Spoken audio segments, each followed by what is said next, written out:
continuing with the rat kingdom of ratdom that I started with this whole series of videos, we created an easy monster, duplicating the lizard folk into rat folk.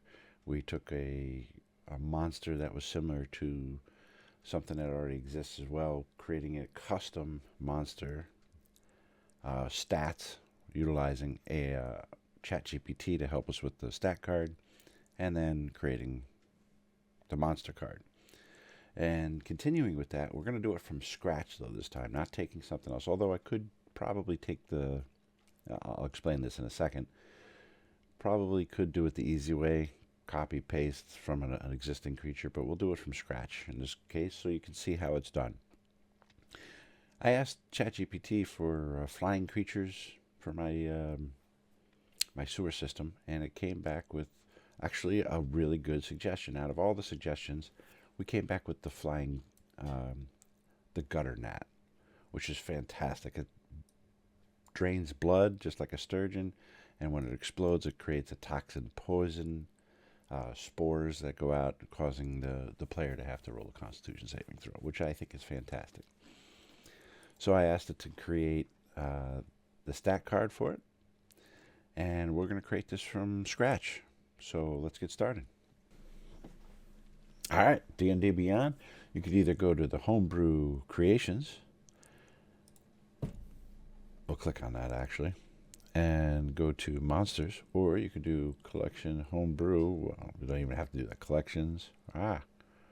Create Monster. There's a couple ways to get there. Inevitably, it gets you here, and you could do like we've done in the past, where we can select a monster and make modifications, or create it from scratch. It means empty page, blank, nothing there, except for details on what you should be putting in here. So, what we have in my case is a gutter gnat.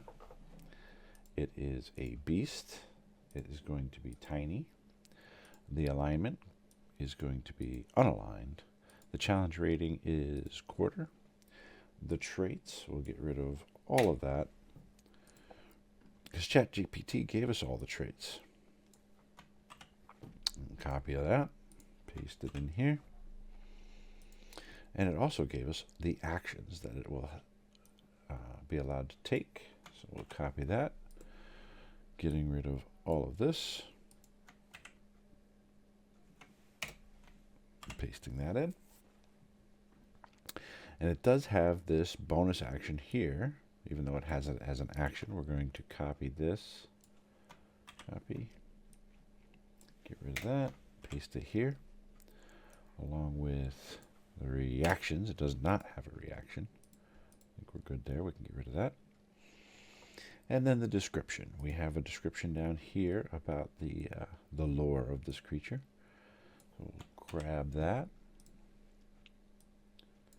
and put that in here. And the rest of this we do not need. So we'll go in and get rid of all of this, as well as the layer. Uncheck, uncheck, uncheck. Up to this point, we are now getting into the armor class, which is at the top of this portion here. We're going to get into this section of the armor class and skills. So it's a 12-5. Armor class at 12. It's required field here, natural. We're going to have 5 points. This is its average. I believe it was 1. No, it's just a 2d4. I don't know if this is going to matter, but we're going to place it in there anyway. There is no modifier. The strength is, we got a 4, 14, 10.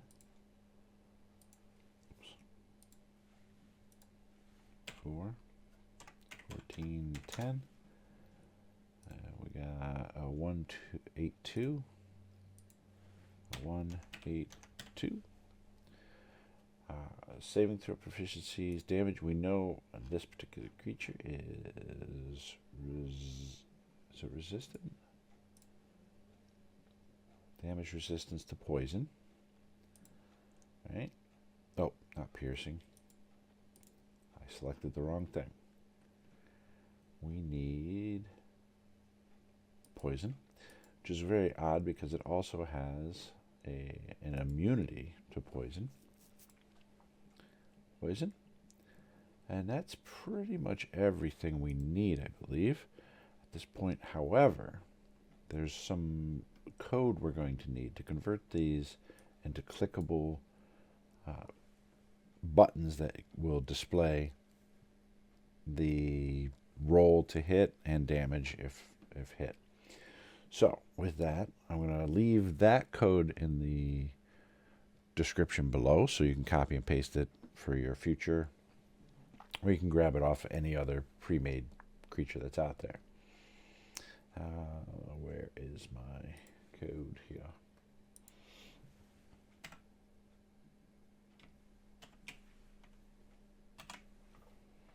All right, I'm going to put it right below this for a moment, paste it in. So this is for melee or ranged. I'm going to say that this is a melee attack of +4. So we're going to get rid of the range. It's +4 in my code, so that's convenient. So this is what's displayed, same as this. What's hidden in the background is the D20 +4. It's rolled. It's not a javelin, actually. In this case, we'll call it a filth, because that's what this is. And then this is not going to have a range, so we're going to get rid of that. It's on one target. And it is a 1d4. So this is what's displayed. 1d4 +2. That's convenient. It's 2 there.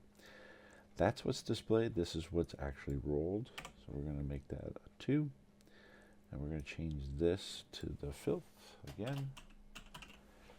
And this is also not piercing. This is necrotic damage. So we're going to copy that. Paste. And this is what's displayed. So we'll paste there.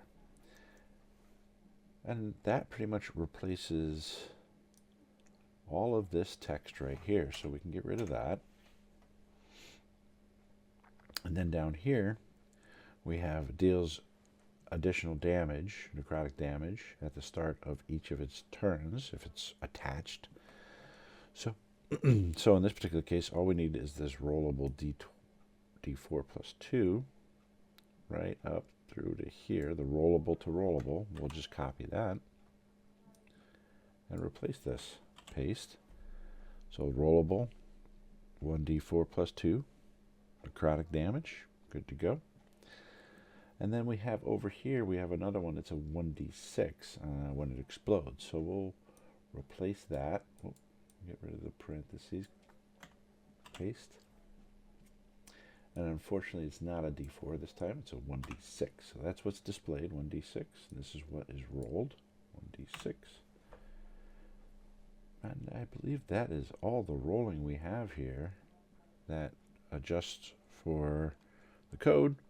And there's one other thing we need, the avatar itself. So we have already created a gutter gnat image from ChatGPT. I'll throw that in here. And now we've created our monster. Let's create this monster. Fantastic. But now we need to give it some movement. Did I miss something? Why is this not? Oh, passive. Didn't create it because it's passive. And that is a 9, by the way. We have it right here, passive 9. So, all right. Now we can create the monster. Let's see. It's thinking. It wants to do it. There we go. Now we can go into the senses of movement. So the sense here, we're going to add, because it has dark vision out to 60 feet. We'll make that 60 feet. Save that. And we could also look back here. We have a walking of 10 or flying of 40. So movement will add. Not swimming. One more click down below that. There we go. And that would be 10 feet. And save. And add another movement for flying at 40 feet. Now that we've added the senses, the movement, we should be good to go. We could save this.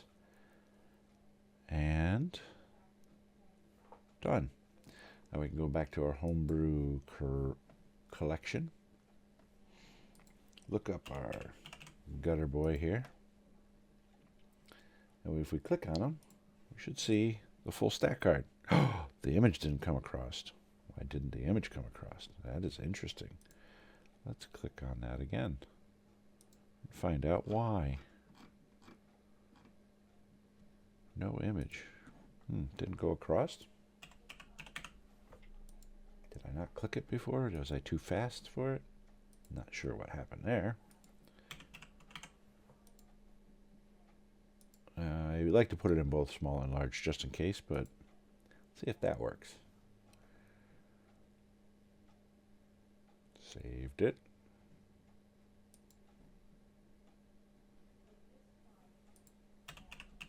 Gutter, the gutter boy here. Click on it. There it is. Now we got it. Fantastic. All right, now we could go to our dungeon. And we should be able to see the gutter gnat here. There it is. Buzzing around our ratdom. Click on the stack card. And there's our buttons that we can now click. Let's see what it looks like on our logs over here on this side. We got the filth damage. He sucked out two, or no, that's when he explodes. He causes poison damage on the creature. Here he's going to make a melee attack to hit. Ooh, that's a good hit, +4. The damage he's dealing is 5. And if he's stuck on the creature, he's going to give it to him 1d4 +2. Yep, that looks good. Everything looks fantastic. It looks like it's ready to go. And that's how you create a creature from scratch. I hope you liked it.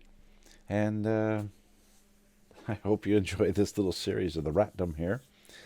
And if you have any questions, concerns, leave a comment down below. I will post the description in the description on the code for this these buttons. Next, I think we'll be doing magic items. I'm not sure. Magical items. Anyway, I hope you enjoyed. I'll catch you in the next one. Thanks for watching.